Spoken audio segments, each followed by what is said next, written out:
Hi everybody, welcome back to the Feynman technique. Today I'm going to really quick prove that this is true. And this is kind of just a little demonstration in preparation for a very challenging, an upcoming, very challenging integral using Feynman integration. But we're going to need this tool first, so I'm just going to make a video on this, and then in the upcoming video I'll just link to this video. But what we're trying to prove is that the sum from n equals 1 to infinity of 1 over quantity 2n minus 1 squared is equal to pi squared over 8. And we're going to start here. I've already shown on this channel that the sum from n equals 1 to infinity of 1 over n squared is equal to pi squared over 6.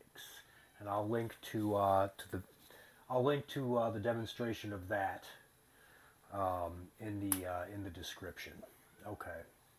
Well, if this is true, then it stands to reason that this is true.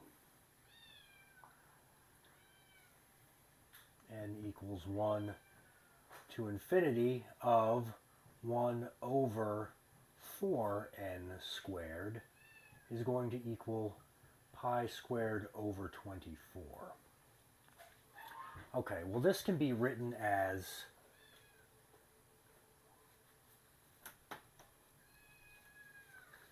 two n all squared. Okay, so now let's kind of expand this out. Let's expand this first one out to the first, I don't know, 5 terms.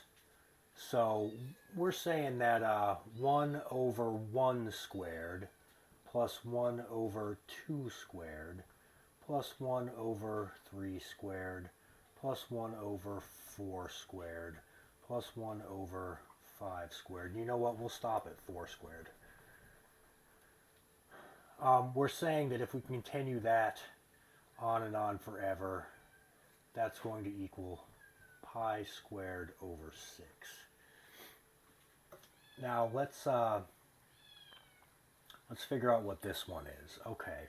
Well, our first term is going to be a 1 over 4 square, or 1 over 2 squared. So we'll put that right here. Plus 1 over 2 squared, and we'll just put a 0 here.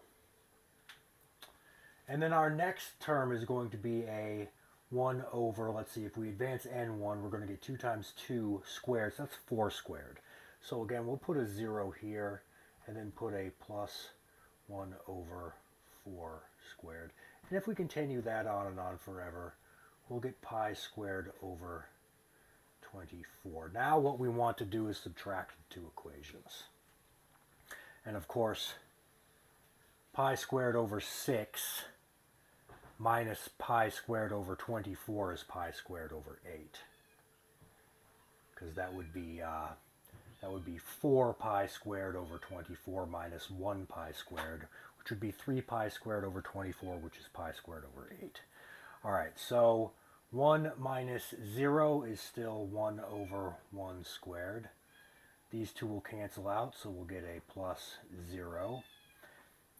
And then we'll have a plus 1 over 3 squared. And then we will have a plus 0. And then our next term, of course, would be plus 1 over 5 squared.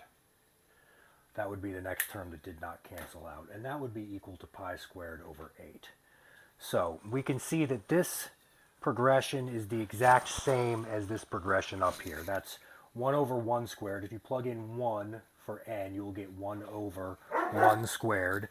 If you plug in 2 for n, you will get 1 over 3 squared. If you plug in 3 for n, you will get 1 over 5 squared.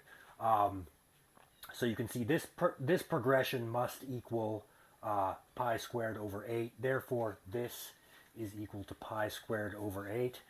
And like I said, we will be using this result in an upcoming video. But anyway, hope you enjoyed that.